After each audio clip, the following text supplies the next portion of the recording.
Diriwayatkan oleh Ibnu Hibban dalam kitab As-Siqat. Kisah ini diriwayatkan dari Abdullah bin Muhammad. Ia mengatakan, suatu hari aku pernah berada di daerah perbatasan wilayah Arish di negeri Mesir. Aku melihat sebuah kemah kecil yang dari kemahnya menunjukkan bahwa pemiliknya adalah orang yang sangat miskin. Lalu aku pun mendatangi kemah yang berada di padang pasir tersebut untuk melihat apa yang ada di dalamnya.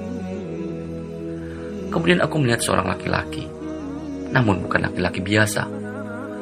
Kondisi laki-laki ini sedang berbaring dengan tangan dan kakinya bengkak. Telinganya sulit mendengar, matanya buta, dan tak ada yang tersisa selain lisannya yang bicara. Dari lisannya orang itu mengucapkan, "Ya Allah, berilah aku ilham untuk tetap mensyukuri nikmat-Mu yang telah Engkau anugerahkan kepadaku. Dan Engkau sangat muliakan aku dari ciptaan-Mu dari yang lain." Kemudian aku pun menemuinya dan berkata kepada orang itu, "Wahai saudaraku, nikmat Allah mana yang engkau syukuri?" Kemudian laki-laki pemilik kemah itu menjawab, "Wahai saudara, diamlah. Demi Allah, seandainya Allah datangkan lautan, niscaya laut tersebut akan menenggelamkanku, atau gunung api yang pasti aku akan terbakar, atau dijatuhkan langit kepadaku yang pasti akan meremukkanku. Aku tidak akan mengatakan apapun kecuali rasa syukur." Aku kembali bertanya, "Bersyukur atas apa?" Laki-laki pemilik kemah itu menjawab lagi, "Tidakkah engkau melihat Dia telah menganugerahkan aku lisan yang senantiasa berzikir dan bersyukur. Di samping itu, aku juga memiliki anak yang waktu sholat ia selalu menuntunku untuk ke masjid, dan ia pula yang menyuapiku. Namun, sejak 3 hari ini dia tidak pulang kemari. Bisakah engkau tolong carikan dia?" Aku pun menyanggupinya dan pergi untuk mencari anaknya. Setelah beberapa saat mencari, aku mendapati jenazah yang sedang dikelilingi oleh singa. Ternyata anaknya laki-laki itu sudah dimakan oleh singa. Aku pun bingung bagaimana caraku untuk mengatakannya kepada laki-laki pemilik kemah itu. Aku pun kembali dan berkata kepadanya, "Wahai saudaraku, sudahkah engkau mendengar kisah tentang Nabi Ayub?" Laki-laki itu menjawab, "Ya, aku tahu kisahnya." Kemudian aku bertanya lagi, "Sesungguhnya Allah telah memberinya cobaan dalam urusan hartanya. Bagaimana keadaannya dalam menghadapi musibah itu?" Ia menjawab, "Ia menghadapinya dengan sabar."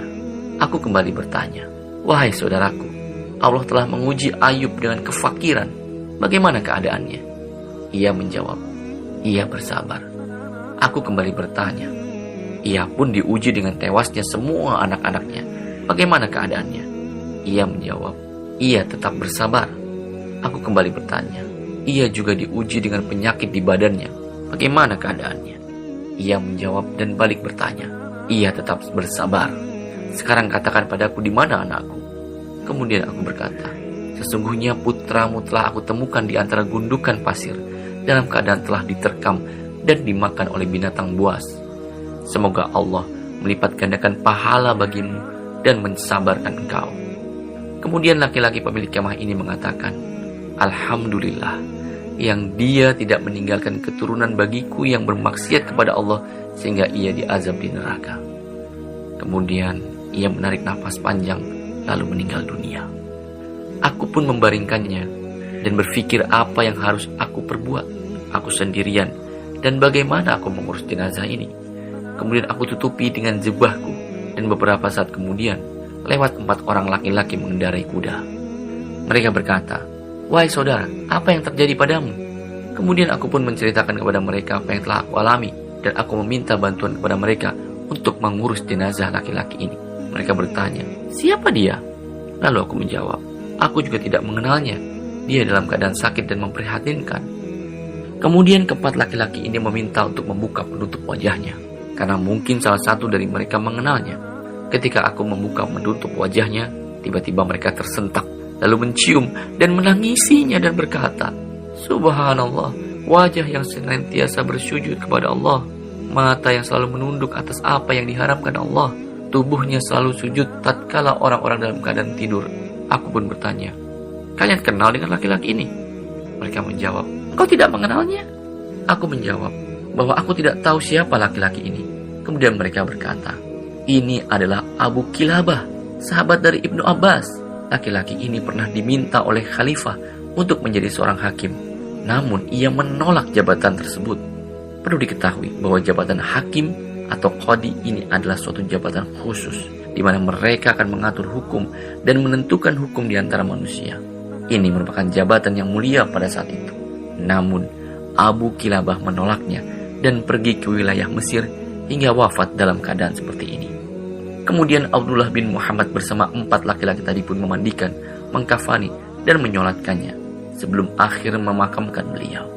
Dikatakan dalam kisah lain bahwa Abu Kilabah ini adalah sahabat Rasulullah terakhir pada masa itu, sehingga khalifah ingin menjadikannya seorang hakim. Wallahu a'lam.